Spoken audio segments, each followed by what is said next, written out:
Also, for the common man, the tax rates, is there a way in which we can make it simpler?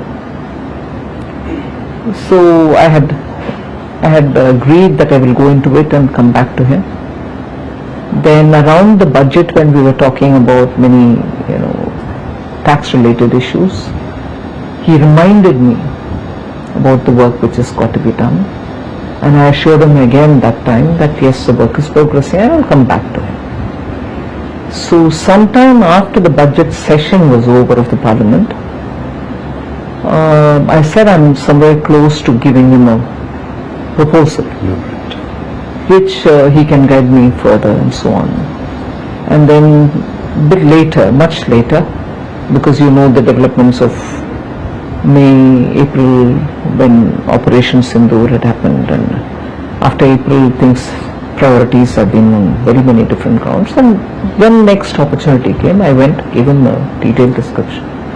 Is that I just want, as I said at the first meeting, the simplistic or simplified, not simplistic, simplified way of doing business. So I don't want small businesses sitting at the computer, getting the auditor to do it.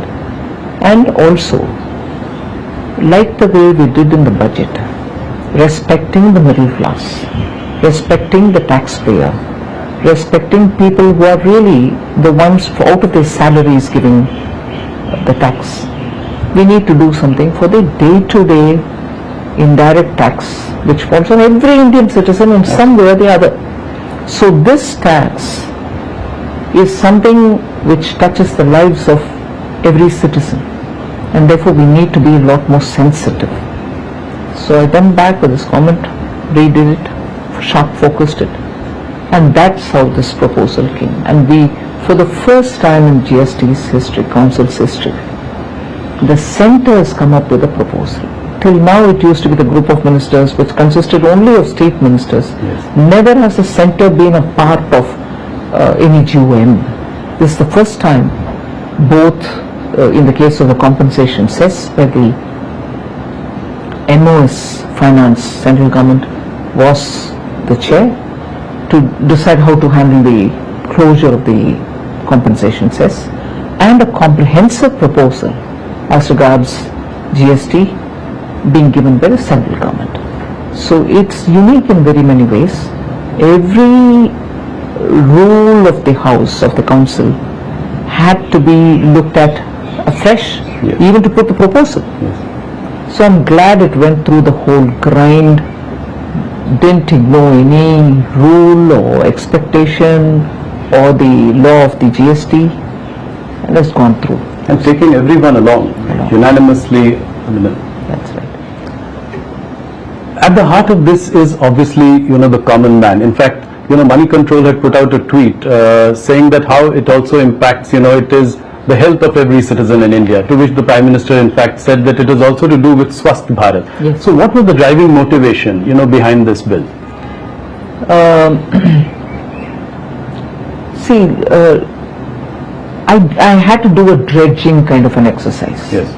Where every item which comes under the GST, goods or services, had to be looked at, not just by their codes, not just by their names, but to regroup them from the point of view of daily use items, that which is consumed by citizens, middle class, the poor but in particular, and then you looked at those which are going to hit the farmers, those which are going to hit the middle class, and so on.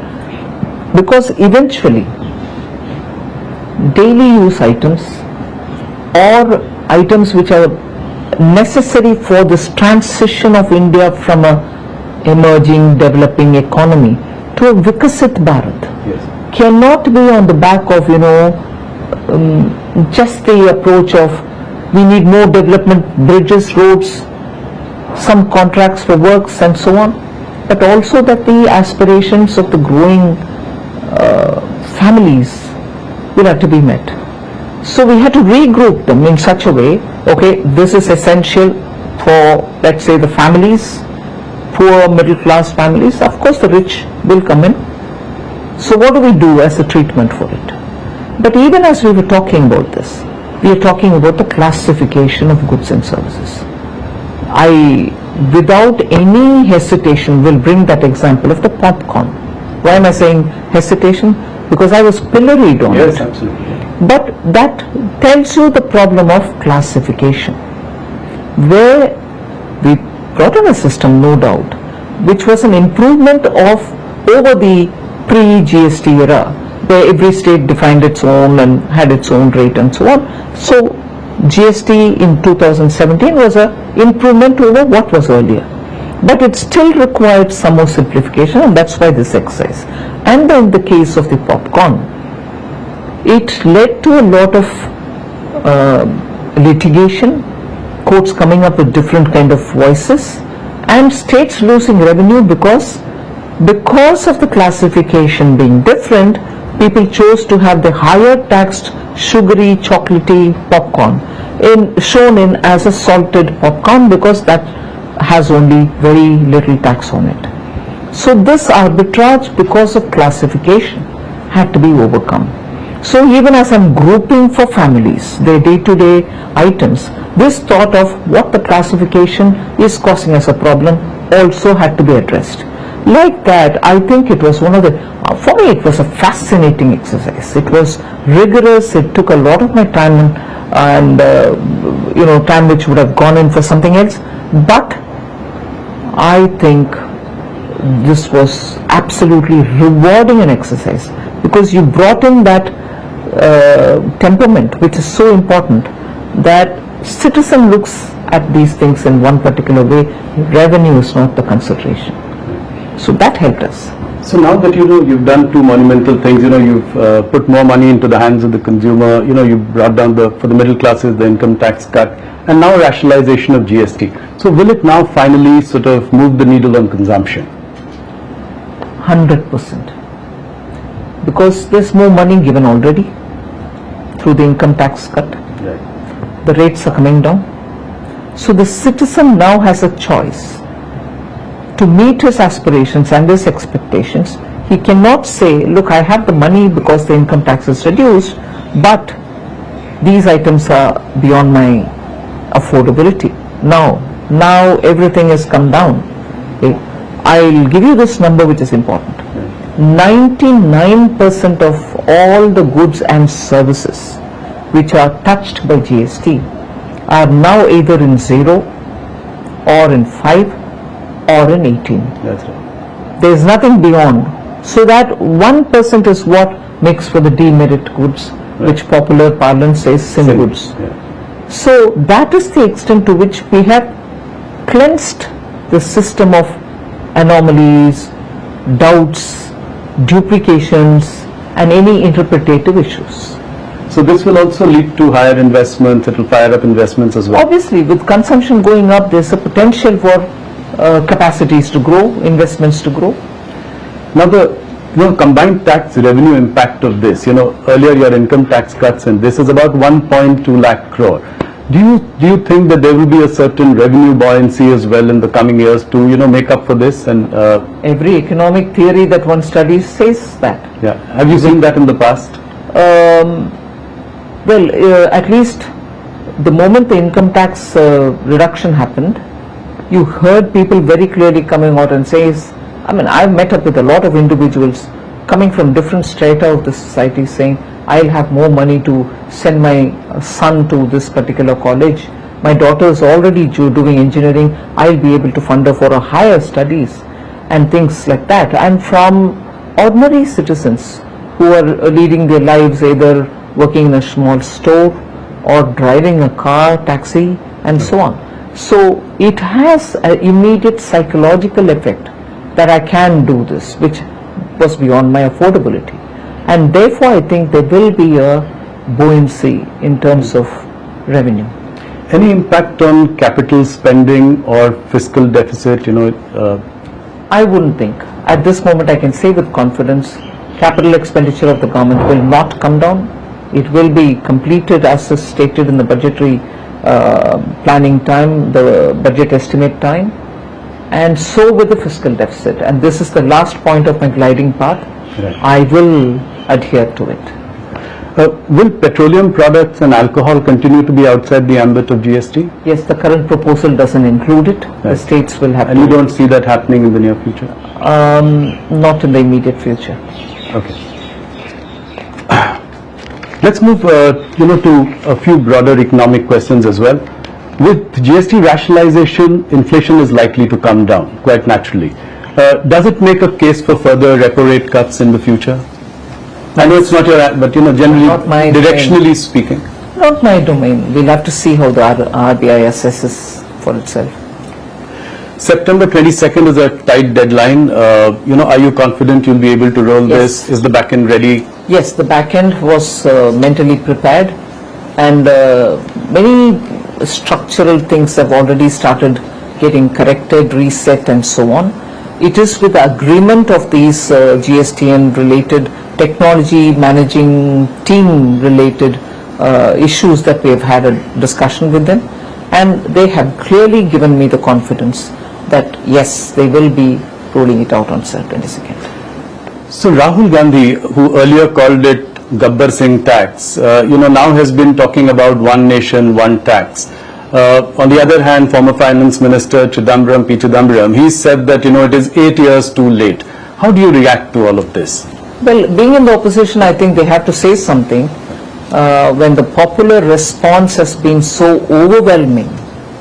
For an opposition to try to take some credit out of it, but yet with a hesitation that the credit should not be completely given to the government is quite understandable.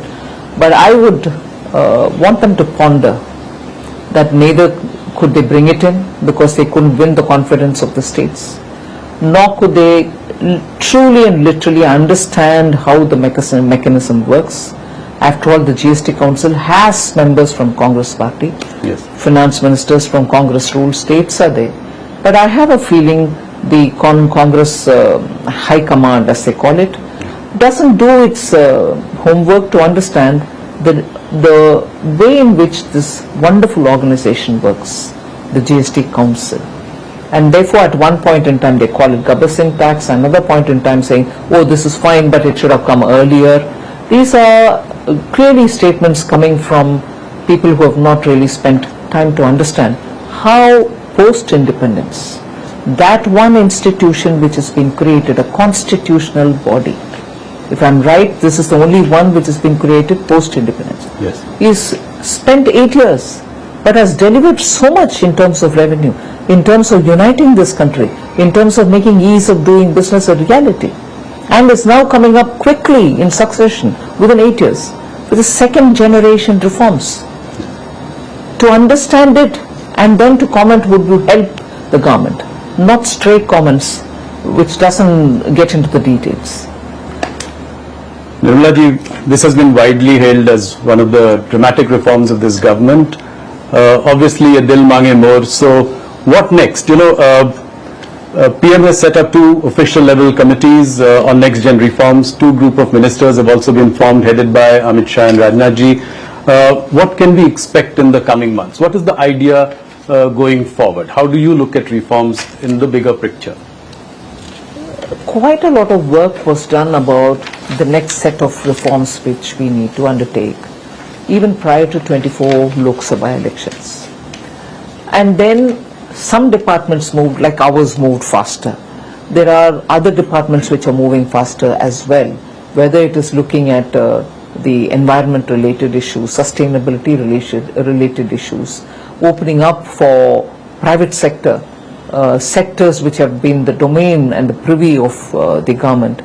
These are things where lots of action is happening. Various departments are moving. The science and technology is moving very fast. IT is moving very fast. IT as in semiconductors and other things.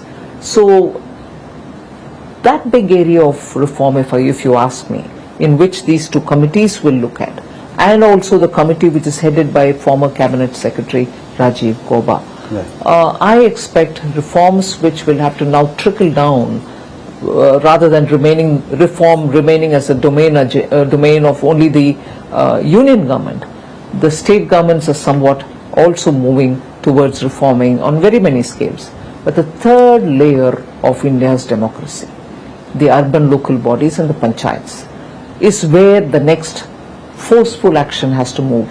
Otherwise, the speed with which we want to move India and the aspirations to be met in India for people to live in a society, live in a country which is fairly developed, and our citizens get their aspirations met. I think we have to take the reform agenda just not to the states but also to the third lane. As I move to discussing the GDP numbers for Q1, just before that, another last question on GST, which is how will you ensure that you pass on the benefit to the consumers? We've seen anti-profiteering in the past, so how do you plan to tackle this? Is there a way in which the government is looking at it? How do you ensure? At the moment, there isn't any particular mechanism that I can say I have, but I am seized of the question.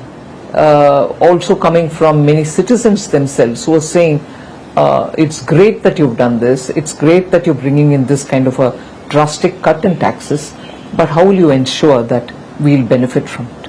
And how will you ensure that it's not going to disappear on the course to reach? We'll have to keep talking with industry, we'll have to nudge them, we'll have to, I'm glad in the case of the insurance sector, the public sector insurance companies have come forward to openly say that they will indeed pass the rate cuts to the citizens, those who are taking the insurance for themselves. So I'm sure the private sector would also do it in insurance, and so with other things. You're expecting them to announce that they will pass on the benefit? Many of them are doing it. Couple of them have, some of them have announced. So Q1 GDP numbers are heartening 7.8%, at a time when President Trump said that, India is a dead economy. How do you react to something like that? I may not be able to comment on, let's say, foreign head of the state commenting on it. But in India, one line which I keep repeating several times, probably even once when I met you once earlier when we chatted like this, it is the cynics within India who worry me. It is the naysayers within India who worry me. Assume somebody had said it, a head of state has said it. Building India together, and all of us together building India, are we going to carry those tales or stories or observations which somebody else says and then repeat that here, oh, so and so has said this, India's a dead economy, we knew it, this is happening, that's happening. India requires its citizens to be respected. They are toiling and struggling and working to build their families and their economies, their own personal family wealth and whatever. At this time when we are trying to create more opportunities, do we need the naysayers to even borrow such observations, be it as it may that it is coming from a head of state? Do we need our own people to use these expressions? It is undermining not the government, you are undermining our citizens' efforts. And a responsible opposition, I wished didn't repeat these lines, but I think it is, I would react only to what our people are saying rather than a head of state elsewhere. No, five quarter high number, I think it gives us a lot of confidence in the Indian economy. And also inflation coming down. Yes. Drastically coming down. Yes. But it brings us to a related point, which is on the point of tariffs. Now that tariffs with the US are at 50%, what is the likely impact on the GDP going forward? There are various estimates by various sort of consultancies, from 10 basis points all the way to 100 basis points some have predicted. Where do you see the impact really of this? But with the reform like this, many of that should be offset. Yes. So it is never a situation of one fixated point. It's a dynamic situation where you're moving from one to another with newer players coming in, newer factors coming into play in this scheme of things. This one, you have the GST reforms, which is going to make people understand that they can fetch more things with the same amount of money with which they bought some amount earlier. So it is very clear that industries have been speaking about the tariff and its impact. The government has designed something for itself.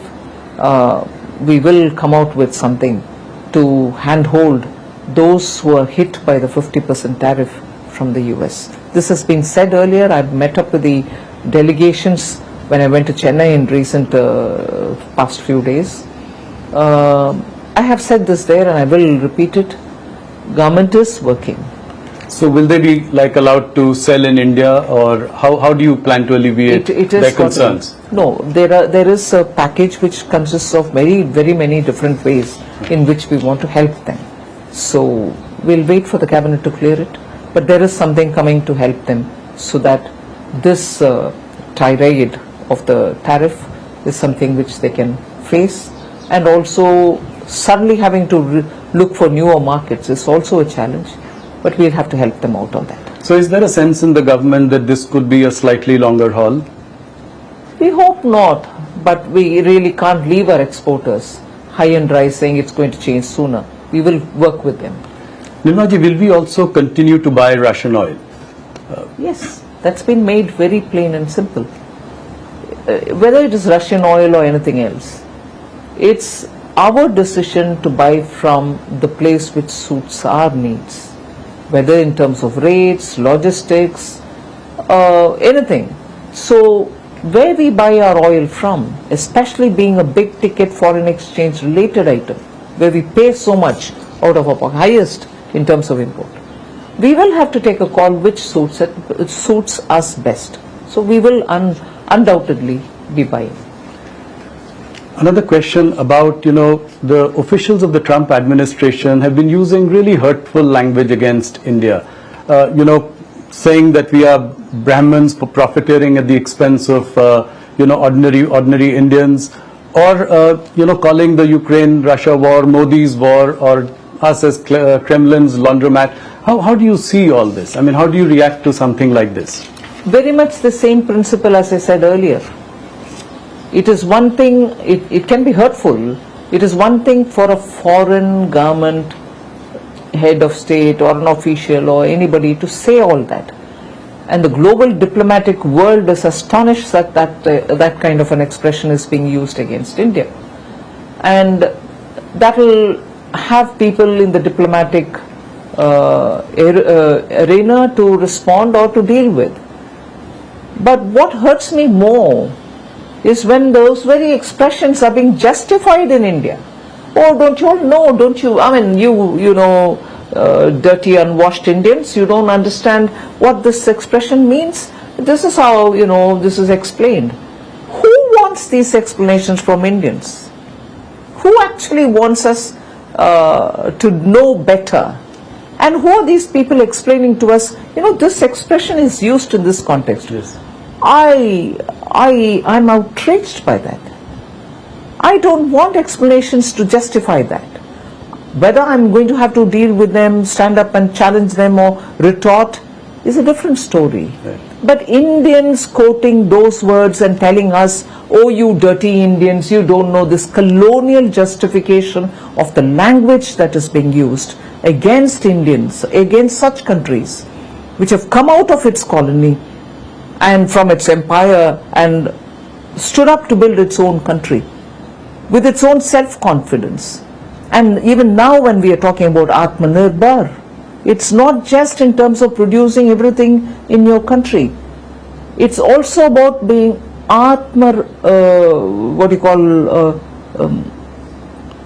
Self-reliance. There is no self-respect. Self-respect. As much as you want everything produced in India for Atmanirbharta, you should have something of a self-respect. If somebody is saying, all of us in one voice should respond to it, rather than have a few of us justify it by saying, don't you all understand it? Are you a part of the imperialists? No. I'm outraged more by that. Yeah, the opposition picking up this and making it their own narrative. And saying, like dead economy was picked up by Congress, Rahul Gandhi to and say. even for this, Brahmins are being are the ones who are benefiting out of it. Oh, you Indians, Boston Brahmins. Yes, Boston Brahmins. Oh, you Indians, you don't understand this Russian oil purchase is to help Brahmins to benefit of it, and you are being fooled. Exactly the same divide and rule principle which the British used here, which the imperialists used here. And even today you have the friends of the imperialists telling us No, you know, the expression Boston ramen is this and not that. Who damn cares? I'm sorry. Yeah. Who damn cares? I want Indians to think for ourselves. I want those Indians who are now defending that language to get up and say, we are free from you all. Now for over 75, 80 years, we'll mind our business, we'll take care of ourselves, refrain from using these words. Should have been that voice. That not being the voice, and upar se to teach us saying, don't you know the meaning of this expression? Outrageous. Today we've got to know Nirmala Sitharaman ko gussa kyun aata hai. Moving on to economy, any plans to liberalize FDI or FPI regulations further? I do not want to give a headline, but certainly we are looking at every aspect of reform. How do we, this is probably the right time to, you know, assure foreign investors to invest in India. What are some of the steps that we should take that would, you know, give them this confidence? You know, I mean, this one was a big one in itself, but going forward. First thing, I think our institutions such as Parliament should debate issues, should question government on the proposals, on the policies, on government's actions. That gives confidence to people saying India's democracy actually literally discusses these issues. Without that, the government can go about doing what is right for the public. But the institution of the Parliament is not being used for its prime purpose. Why is it important? It gives a feeling that both the opposition and the ruling parties are talking on issues. Instead of holding placards and standing in the house, if there is a meaningful discussion, it will convey a lot about the policy strength. That is one thing. Second, our regulatory institutions, and I've said this before, but I'll repeat it here. Regulatory institutions should not go to the extent of micromanaging. I want businesses to do their businesses. They have powerful boards which run them. And the regulator, in consultation with the stakeholders, should allow them to function. Of course, keep a watch and do a soft touch regulation.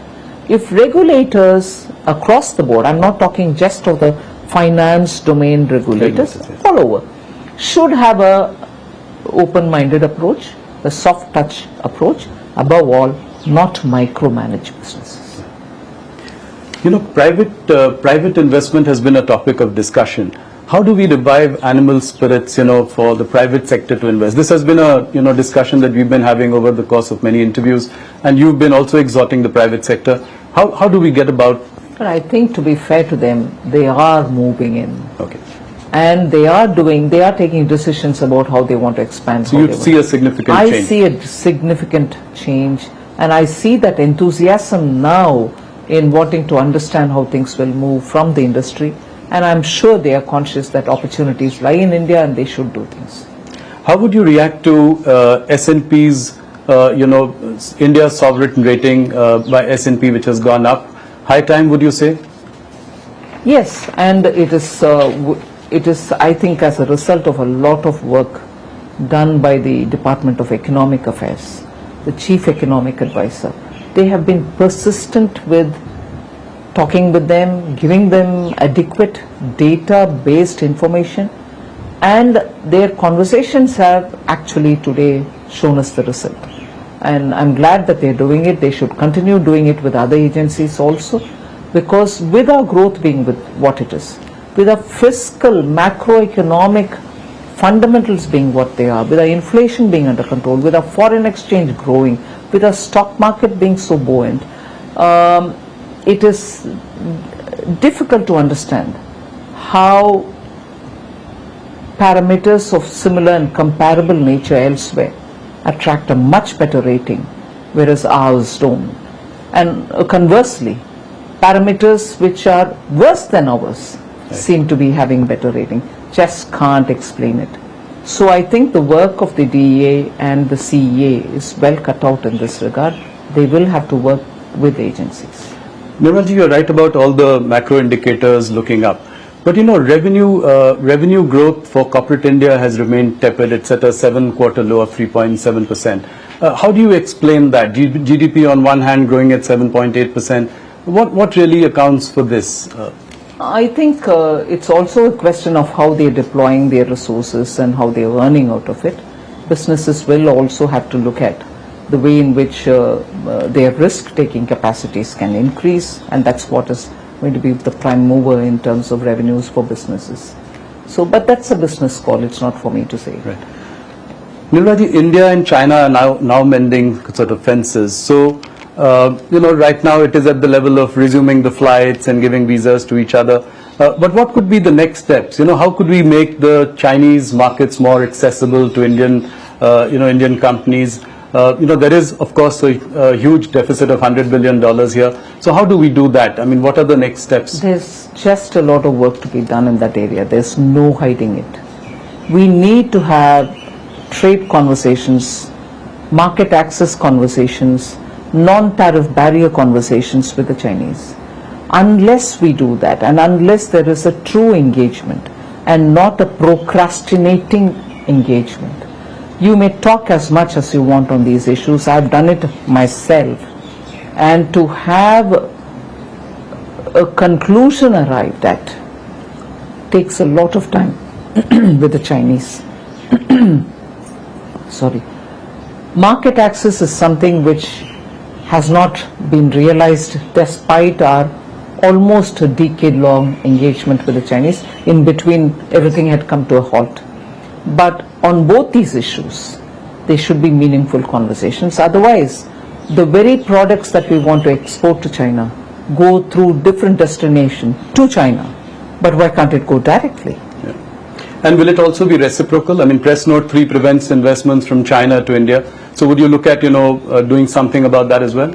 As it is, I think in one or two cases, particular cases, we have relaxed some of them. And in those sectors where their technology has come in, and the technicians and also the experts had to come to actually see the projects through, we've not allowed these experts to come. That has now changed. In some sectors, people are coming in, the projects are already on the ground. So India will be open to that idea? Of course. Yes.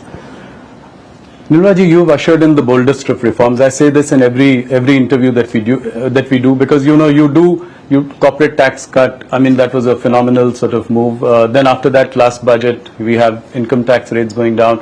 Now GST 2, as I called it. So, one thing that we probably haven't seen enough is on private disinvestment.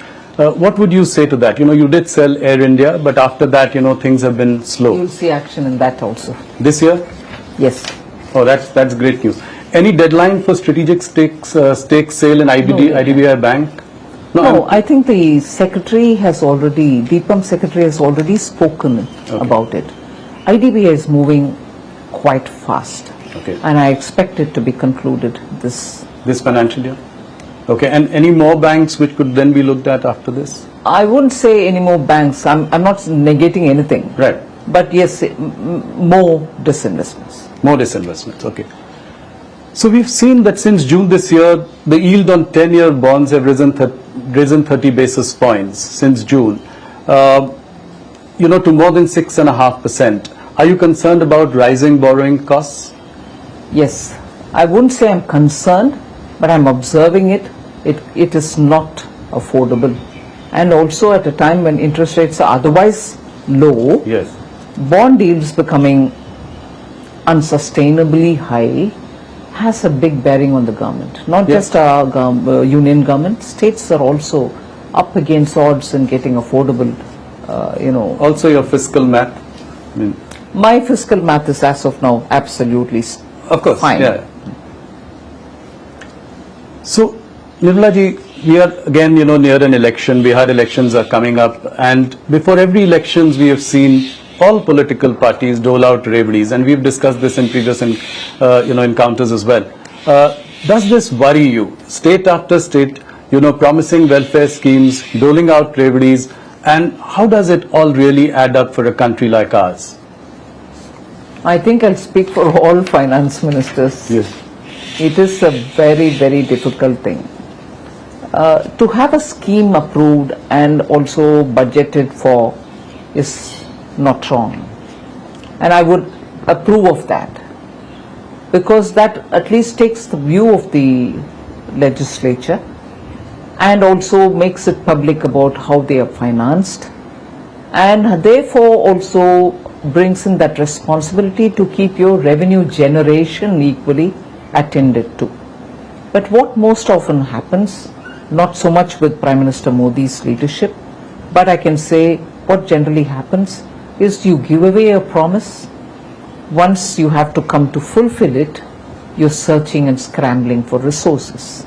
And if you are an opposition-ruled party, it is very quickly arsenal in your hand to say central government is not giving me money.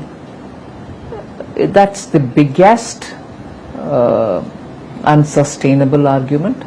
I'm more tempted to say bogus argument, because you give a promise, you win the election, you come to power, and then after that you're not able to fund it. Yeah, why would you want to? A lot of cases. Yes, why would you want to throw the blame at somebody else, particularly the union government? Yes. So these kind of sort of recklessness in dealing with public finance has got to be discouraged. There's no doubt on it. Nirmala ji, India holds about $227 billion of US Treasury securities. It also holds a lot of gold in its reserves. Should we diversify away from US Treasuries for reserves? To some extent, I think the Reserve Bank of India has already started doing it. I wouldn't want to divulge more by saying how are they doing it. But I think Reserve Bank has taken a very considered decision, and they've also done by purchasing gold. So I think the bank is competent and they are taking a fine call on it. One more question was on the decision to ban online gaming, which came as a surprise to many, especially, after many years when people had poured in a lot of money in that business. What was the thinking behind this? How do you assure people of consistency in sort of decision making at a time like this? No, what is the time? What is so special about the time like this? No, what I meant was that, a lot of investments had come into that sector. No doubt. Yeah. We have not banned games which are for recreational purpose. Right. We are still online games for these things are not banned. It is only when you start betting with money. And why is it? Not because we want to say we don't like it. It's a question of the number of people who came to say families are getting absolutely shaken up. Yeah, that's true. Their monthly bills are shooting up, and children cannot be controlled from the temptation. And many children, in fact, I wouldn't mind even saying this. There was a finance minister who once met me in a very different context. Right. And he narrated an incident of his own family, where his own grandson, who's a very good person, the child is a very good child, well groomed and well brought up, Right. used his credit card for just one day for some other purpose of a family's genuine buying requirement. He helped them because children Yes. are very savvy. Post that one another day, he picked up the card and said, I want to just do something. They said, all right, please. Because they never suspected this child as, into games and into betting and things like that. So the boy used the card and played and gave back the card. Again, probably he did it 2 or 3 times more. Phenomenal increase in the bill that month. And that's when the grandfather sat up and said, what's going on, let's check up. And this grandson told him right in front of him that it was all free. I didn't go into any money playing game. He didn't know. So the methodology is, say it's free, you get in, and for the duration of time that you played, some kind of a charge is put, and again tempts you to go into another round and so on. So the adolescent child is under the impression that he's playing a free game. Right. But he ended up paying through his nose. So that's a classic example, but Yes. many people approached us, the PMO and so on, and said, this is ruining our country, ruining our youth, please do something. That's where this bill has come. Okay. No, understood. The rupee is at an all-time low against the dollar. Does it concern you? It is, I've said this and I'm going to have to repeat it, it is only against the dollar that the rupee is highly volatile, whereas rupee is not affected similarly by other currencies. So, and there are countries Yes. in emerging markets and even in developed countries whose currencies against the dollar are weakening. So it is an issue on that aspect and at that level about the volatility as a result of the strengthening dollar. It's not rupee getting weakening. I know I've been trolled immensely for saying this, but this is the truth. So, Okay, thank you. Nirmala ji, one last question. For profitable companies with over 1,000 crore turnover, 2% of their profits go into CSR.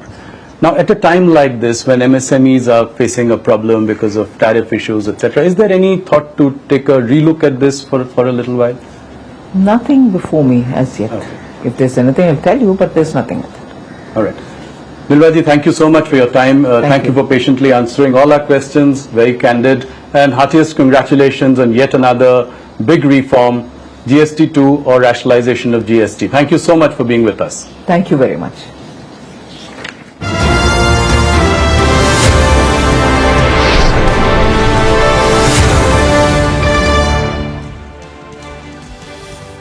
Market का हर action जब तक आपके पास as a break trader 25,520 है, dips को bye कीजिएगा। Call option ले या put option, उसी स्टॉप लॉस के साथ इसको होल्ड कर सकते हैं। जिनके पास लॉन्ग है वो क्लोजली ट्रेल करें। जानिए किन स्टॉक्स में होगी आपकी जबरदस्त कमाई।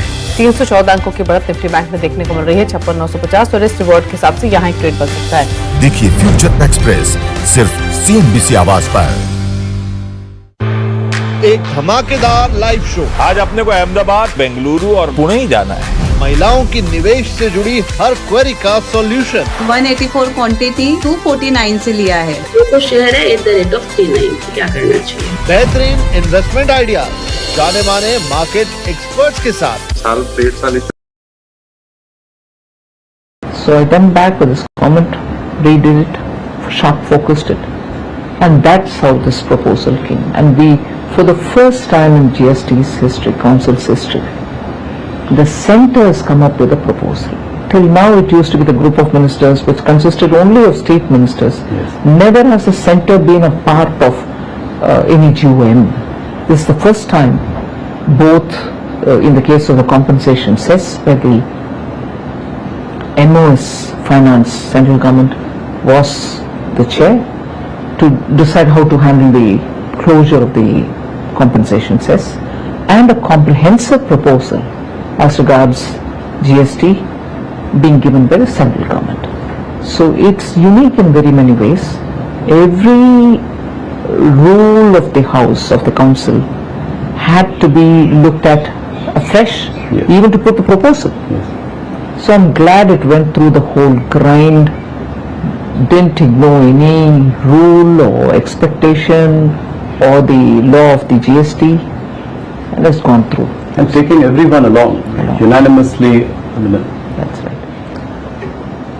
At the heart of this is obviously, the common man. In fact, Money Control had put out a tweet saying that how it also impacts, it is the health of every citizen in India, to which the Prime Minister in fact said that it is also to do with Swasth Bharat. Yes. So what was the driving motivation, behind this bill? See, I had to do a dredging kind of an exercise. Yes.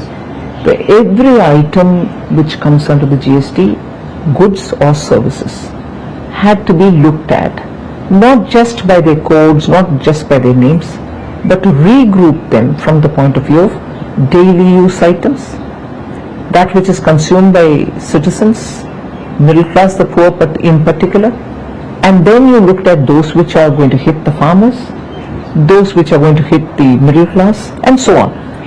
Because eventually, daily use items or items which are necessary for this transition of India from a emerging, developing economy to a Vikasit Bharat, Yes. cannot be on the back of,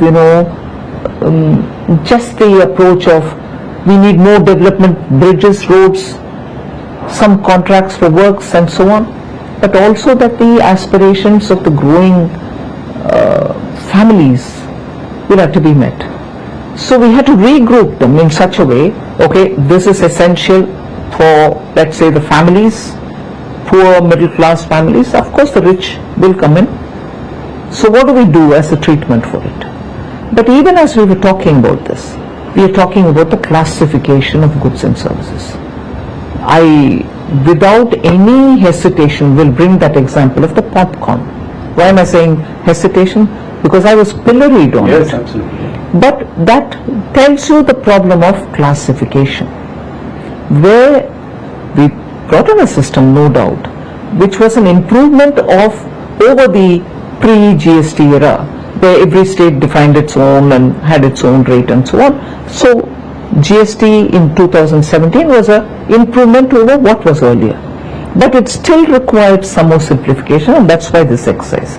And in the case of the popcorn, it led to a lot of litigation, courts coming up with different kind of voices, and states losing revenue because of the classification being different. People chose to have the higher taxed sugary chocolatey popcorn shown in as a salted popcorn, because that has only very little tax on it. So this arbitrage, because of classification, had to be overcome. So even as I'm grouping for families, their day-to-day items, this thought of what the classification is causing as a problem also had to be addressed. Like that, I think it was one of the, for me it was a fascinating exercise. It was rigorous, it took a lot of my time and time which would have gone in for something else. But I think this was absolutely rewarding an exercise, because you brought in that temperament, which is so important, that citizen looks at these things in one particular way. Revenue is not the consideration. So that helped us. So now that you've done two monumental things, you've put more money into the hands of the consumer, you brought down